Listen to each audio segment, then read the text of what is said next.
Doctor Sambit Patra ji आपको संबोधित करेंगे।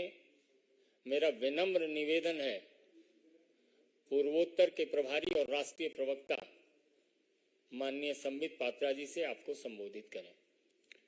धन्यवाद संजय जी, आप सभी का अभिनंदन।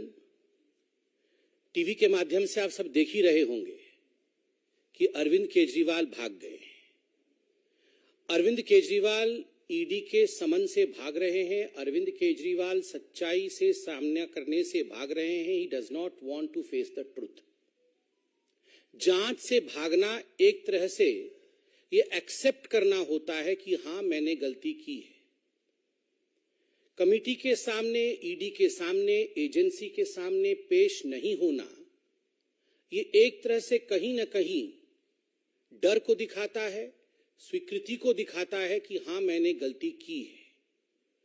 और एक तरह से आज ये कहना अतिशयोक्ति नहीं होगा कि दिल्ली के शराब घोटाले के किंगपिन अरविंद केजरीवाल ने ये स्वीकार किया है कि हां शराब घोटाले में मेरा हाथ है और इसके पीछे जो बेतहाशा भ्रष्टाचार हुआ है उसमें मैं भी शामिल हूं। वरना डरने की क्या आवश्यकता थी?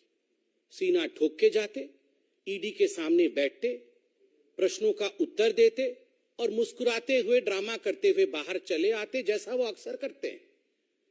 मगर आज वो कर नहीं पाए क्योंकि उनको हकीकत पता है। कट्टर ईमानदार अपने आप को कहते थे, बाद में सिद्ध हुआ कि ये कट्टर बेईमान है। और आज तो ये सिद्ध हुआ है कि जो कट्टर बेईमान है वो कट्टर बेशरम भी है। This is shamelessness. Running away from the agencies who were probing the truth is shamelessness. आप सभी जानते हैं कि ईडी समन कोई रैंडमली नहीं भेजती है कि आपके घर समन भेज दिया, उनके घर समन भेज दिया।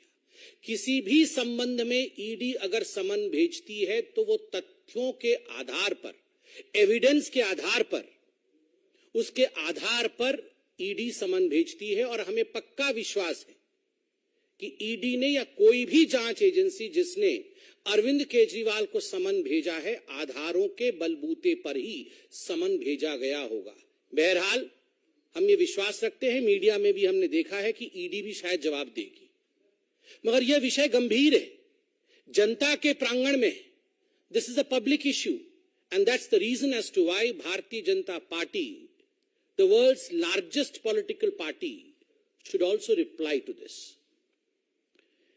अरविंद केजरीवाल और आम आदमी पार्टी को किसी पर भरोसा नहीं है, किसी पर विश्वास नहीं है। सीबीआई पर नहीं है, ईडी पर नहीं है, अपने लोगों पर नहीं है, पॉलिटिकल सिस्टम पर नहीं है, इलेक्शन कमीशन पर नहीं है। चलो किसी पर विश्वास नहीं है, कोर्ट पर तो है। चलो लोअर कोर्ट पर नहीं है, सुप्रीम कोर्ट पर तो विश्वास है। अभी 3 दिन पहले मनीष सिसोदिया के बेल पिटीशन को रिजेक्ट करते हुए सुप्रीम कोर्ट ने जिस प्रकार की टिप्पणी का प्रयोग अरविंद केजरीवाल के मंत्री के खिलाफ, पूर्व मंत्री के खिलाफ किया है, एक तरह से सुप्रीम कोर्ट ने सिद्ध किया है कि लगभग 338 करोड़ रुपया का मनी ट्रेल तो स्थापित होता है। ये जो लिकर स्कैम है, जो शराब घोटाला है, ये शराब घोटाला कोई 400-500 करोड़ का नहीं है, ये कई हजार करोड़ों का घोटाला है। परत दर परत खुलासा हो रहा है। मगर सुप्रीम कोर्ट में जब ये कहा जाता है कि लगभग 338 करोड़ रुपया का ट्रेल स्थापित होता है, तो आप सोचिए, जब टिप ऑफ द आइसबर्ग जिसको अंग्रेजी में कहते हैं, एक छोटा सा हिस्सा ही इतना बड़ा है, तो पूरा ये लिकर स्कैम कितना बड़ा होगा। और इसमें अरविंद केजरीवाल जी की जांच होनी चाहिए या नहीं होनी चाहिए, ये आप डिसाइड करिए। आप मतलब जनता डिसाइड करिए। मुझे तो आश्चर्य लगता है, ये वही अरविंद केजरीवाल है, बगल में फाइल दबा करके ये रोज 4 बजे जब राजनीतिक पार्टी नहीं थी तो प्रेस कॉन्फ्रेंस करते थे, आप ही लोग बैठे होते थे और प्रेस कॉन्फ्रेंस में कहते थे, आज मैं शीला दीक्षित के खिलाफ खुलासा करूंगा, आज मैं रॉबर्ट वाड्रा के खिलाफ खुलासा करूंगा, आज मैं सोनिया जी के खिलाफ खुलासा करूंगा, आज मैं लालू प्रसाद यादव के खिलाफ खुलासा करूंगा, मेरे पास ठोस सबूत हैं। और जब 5 बजे इनकी प्रेस कॉन्फ्रेंस खत्म होती थी तो अरविंद केजरीवाल कहते थे, खुला दरवाजा है मेरा, खुला दरबार है मेरा, मैं चैलेंज करता हूं लालू प्रसाद यादव से, मैं चैलेंज करता हूं रॉबर्ट वाड्रा से कि वो आए, मेरे प्रश्नों का उत्तर दे, तभी मैं इन्हें क्लीन चिट दूंगा।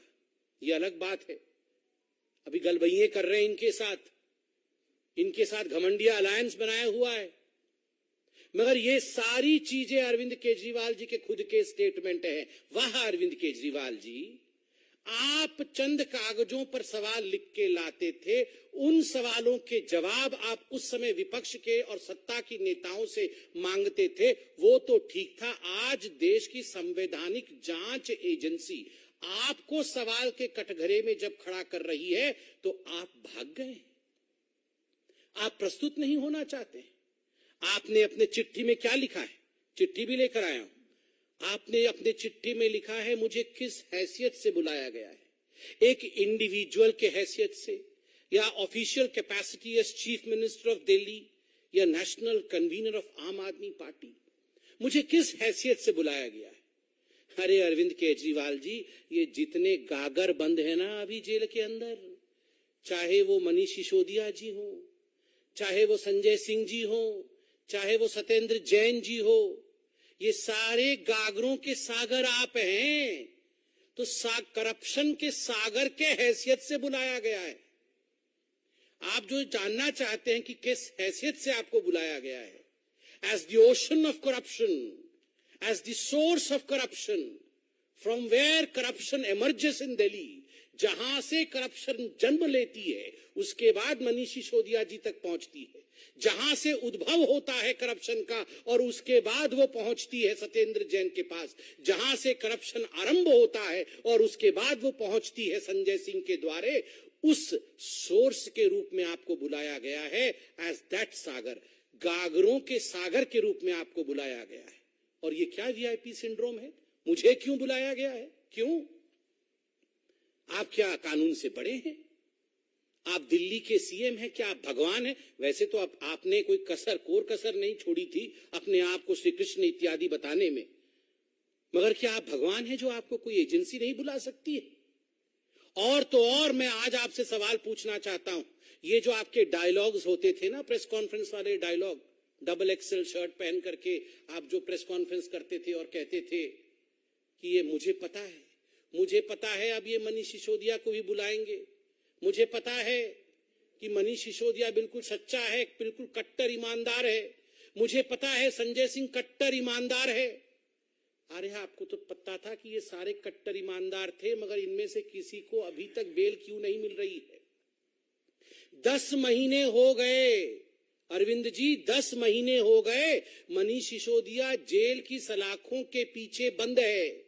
लगभग 6 बार सर्वोच्च न्यायालय तक जा चुके हैं बेल एप्लीकेशन लेकर। और क्या कहा न्यायालय ने बड़े स्पष्ट रूप से कहा, one aspect regard to the transfer of money ₹338 crores is tentatively established. We have therefore dismissed the applications for bail.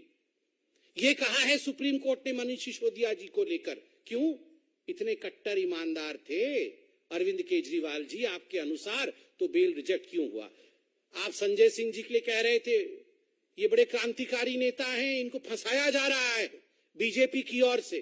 Court ने क्या कहा? राउज एवेन्यू कोर्ट ने जो कहा है, मैं कहता हूं, in prima facie view of this court, the fact stated and material placed before the court nowhere show or suggest that his arrest in the present case is unwarranted or unreasonable, as allegations have been made against him or his being directly associated with activities related to the proceeds of crime of the present case. ये बहुत स्पष्ट रूप से कहा गया है कि कोई जो एलिगेशन लगाते थे आप कि ये पॉलिटिकली मोटिवेटेड है, ऐसा नहीं है। मटेरियल जो रखा गया है कोर्ट के सामने वो दिखाती है कि ये अनरीजनेबल नहीं है ये अरेस्ट, बड़े स्पष्ट रूप से। फिर आप कहते हैं कि हमें अब सुप्रीम कोर्ट पे भी भरोसा नहीं है। इतना नहीं अरविंद केजरीवाल जी, आपने अपने चिट्ठी में लिखा है कि ये मनोज तिवारी जी, इनको कैसे मालूम पड़ गया कि मुझे समन होगा और मुझे अरेस्ट किया जाएगा। ये अरविंद जी, ये मनीष सिसोदिया जी को जब ईडी ने बुलाया था और जब संजय सिंह को ईडी ने बुलाया था तो आप अपना भाषण खुद निकालिए।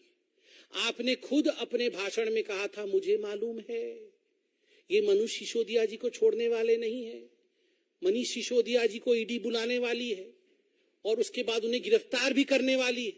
ये एक बार नहीं, दसियों बार आपने कहा था।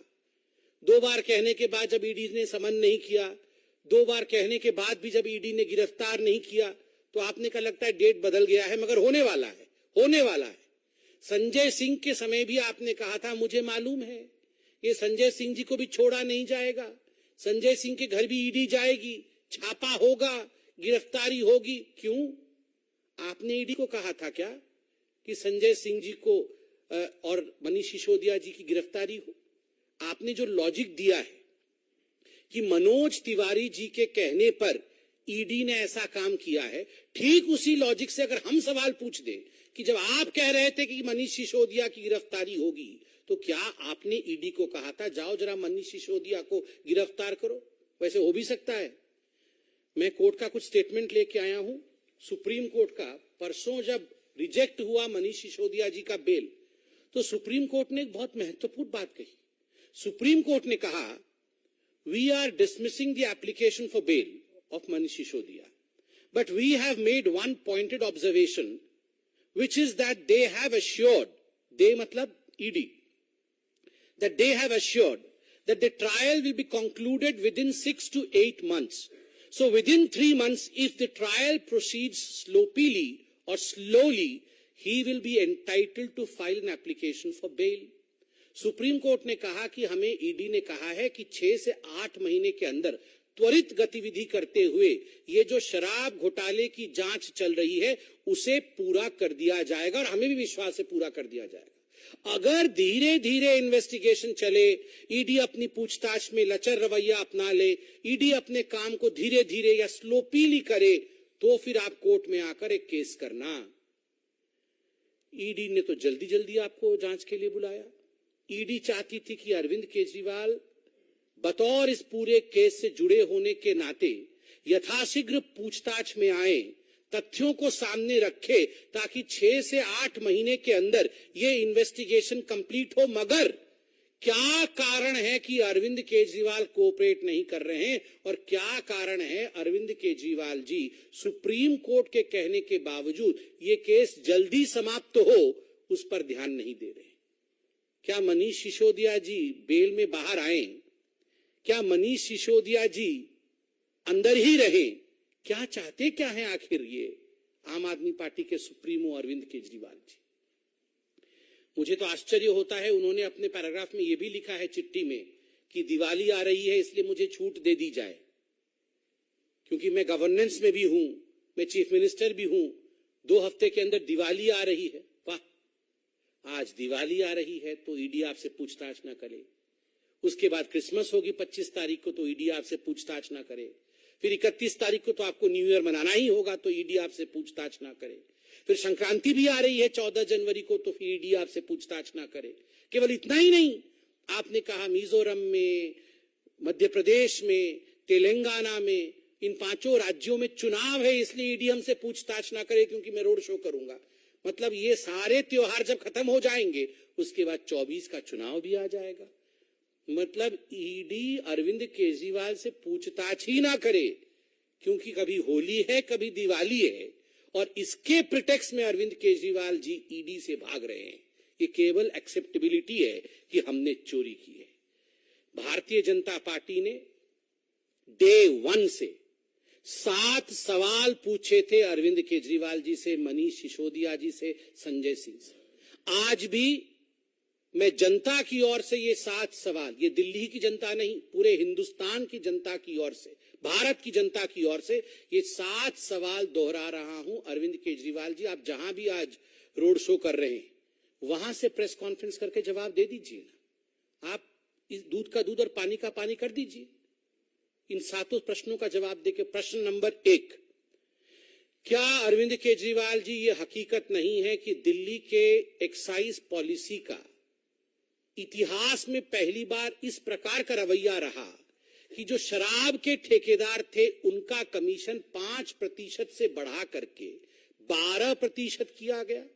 मतलब डबल से भी ज्यादा मुनाफा शराब के मित्रों को, शराब के ठेकेदारों को दिया गया और अपने राजस्व, दिल्ली के राजस्व पर कुल्हाड़ी मार करके ये किया गया।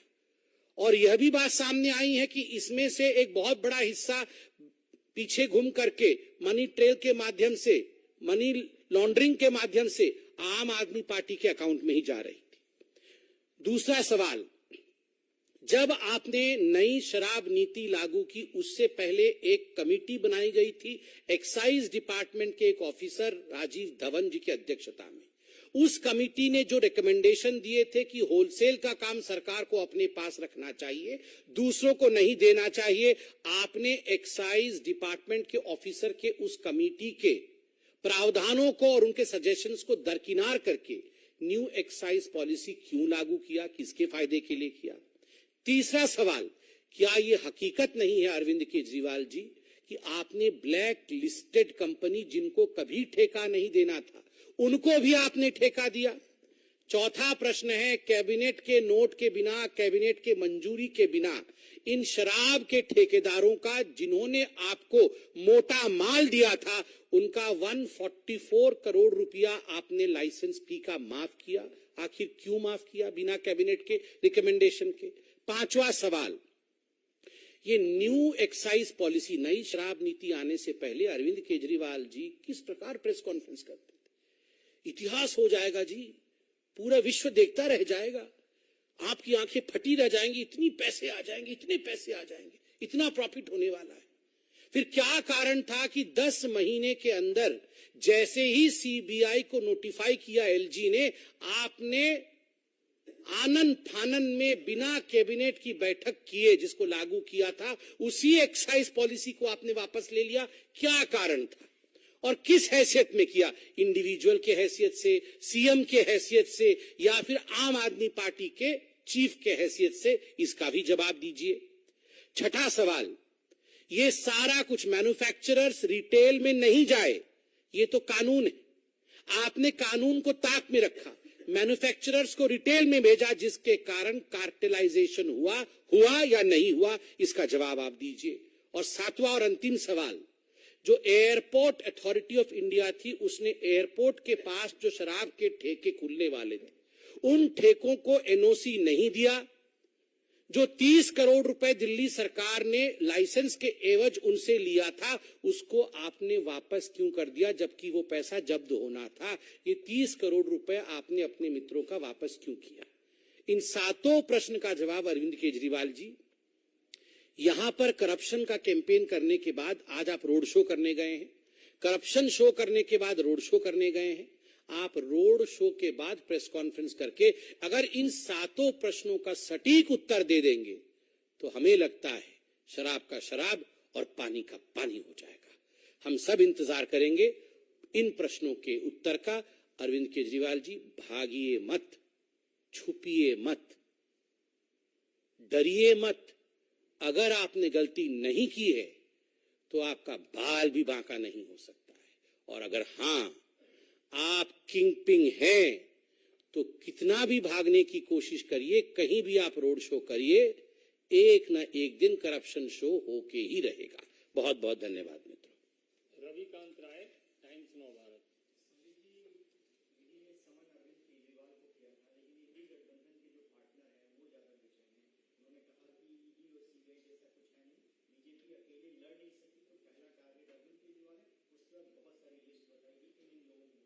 सब डरे हुए हैं ना, जिन्होंने मोटा माल कमाया ये सब डरे हुए हैं। आप मुझे बताइए, यही वो अरविंद केजरीवाल है ना जिन्होंने कहा था कि सोनिया गांधी के खिलाफ जांच होनी चाहिए? हिंदुस्तान की सबसे ज्यादा करप्ट लीडर कोई है तो सोनिया गांधी है। यही अरविंद केजरीवाल है ना जिन्होंने कहा था कि हिंदुस्तान का भ्रष्टतम नेताओं में से एक लालू प्रसाद यादव है। यही अरविंद केजरीवाल है ना जिन्होंने रॉबर्ट वाड्रा के खिलाफ न जाने कितने प्रेस कॉन्फ्रेंस किए थे, और आज वो इनके साथ खड़े हो गए कि ये सारे ठीक है और मैं भी इनके साथ हूं। तो आप सोचिए, जो 2013 में ये कह रहे थे कि रॉबर्ट वाड्रा ये हैं, राहुल गांधी ये हैं, सोनिया जी ऐसी हैं, ठीक उसी प्रकार से आज अरविंद केजरीवाल उसी कटघरे में खड़े हैं। ये इंडी विंडी कुछ नहीं होता है, ये सब करप्ट गठबंधन है।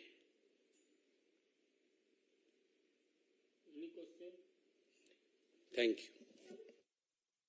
पल्लवी।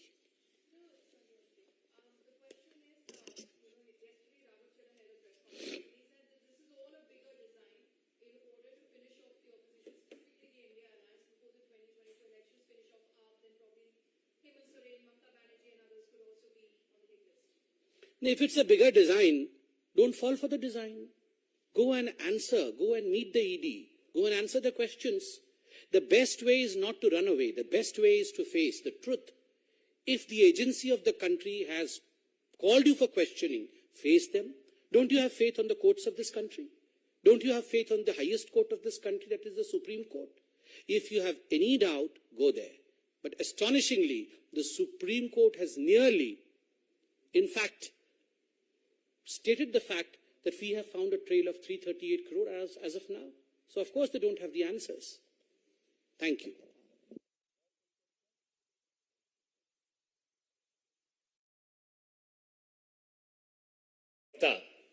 डॉक्टर संबित पात्रा जी आपको संबोधित करेंगे। मेरा विनम्र निवेदन है, पूर्वोत्तर के प्रभारी और राष्ट्रीय प्रवक्ता माननीय संबित पात्रा जी से आपको संबोधित करें। धन्यवाद संजय जी, आप सभी का अभिनंदन। टीवी के माध्यम से आप सब देख ही रहे होंगे कि अरविंद केजरीवाल भाग गए। अरविंद केजरीवाल ईडी के समन से भाग रहे हैं। अरविंद केजरीवाल सच्चाई से सामना करने से भाग रहे हैं। He does not want to face the truth. जांच से भागना एक तरह से ये एक्सेप्ट करना होता है कि हां मैंने गलती की है। कमिटी के सामने, ईडी के सामने, एजेंसी के सामने पेश नहीं होना, ये एक तरह से कहीं ना कहीं डर को दिखाता है, स्वीकृति को दिखाता है कि हां मैंने गलती की है। और एक तरह से आज ये कहना अतिशयोक्ति नहीं होगा कि दिल्ली के शराब घोटाले के किंगपिन अरविंद केजरीवाल ने ये स्वीकार किया है कि हां शराब घोटाले में मेरा हाथ है और इसके पीछे जो बेतहाशा भ्रष्टाचार हुआ है उसमें मैं भी शामिल हूं। वरना डरने की क्या आवश्यकता थी? सीना ठोक के जाते, ईडी के सामने बैठते, प्रश्नों का उत्तर देते और मुस्कुराते हुए, ड्रामा करते हुए बाहर चले आते, जैसा वो अक्सर करते हैं। मगर आज वो कर नहीं पाए क्योंकि उनको हकीकत पता है। कट्टर ईमानदार अपने आप को कहते थे, बाद में सिद्ध हुआ कि ये कट्टर बेईमान है। और आज तो ये सिद्ध हुआ है कि जो कट्टर बेईमान है वो कट्टर बेशरम भी है। This is shamelessness. Running away from the agencies who were probing the truth is shamelessness. आप सभी जानते हैं कि ईडी समन कोई रैंडमली नहीं भेजती है कि आपके घर समन भेज दिया, उनके घर समन भेज दिया। किसी भी संबंध में ईडी अगर समन भेजती है तो वो तथ्यों के आधार पर, एविडेंस के आधार पर, उसके आधार पर ईडी समन भेजती है। और हमें पक्का विश्वास है कि ईडी ने या कोई भी जांच एजेंसी जिसने अरविंद केजरीवाल को समन भेजा है, आधारों के बलबूते पर ही समन भेजा गया होगा। बहरहाल हम ये विश्वास रखते हैं, मीडिया में भी हमने देखा है कि ईडी भी शायद जवाब देगी। मगर यह विषय गंभीर है, जनता के प्रांगण में। This is a public issue and that's the reason as to why Bharatiya Janata Party, the world's largest political party, should also reply to this. Arvind Kejriwal और आम आदमी पार्टी को किसी पर भरोसा नहीं है, किसी पर विश्वास नहीं है, सीबीआई पर नहीं है, ईडी पर नहीं है, अपने लोगों पर नहीं है, पॉलिटिकल सिस्टम पर नहीं है, इलेक्शन कमीशन पर नहीं है। चलो किसी पर विश्वास नहीं है, कोर्ट पर तो है। चलो लोअर कोर्ट पर नहीं है, सुप्रीम कोर्ट पर तो विश्वास है। अभी 3 दिन पहले मनीष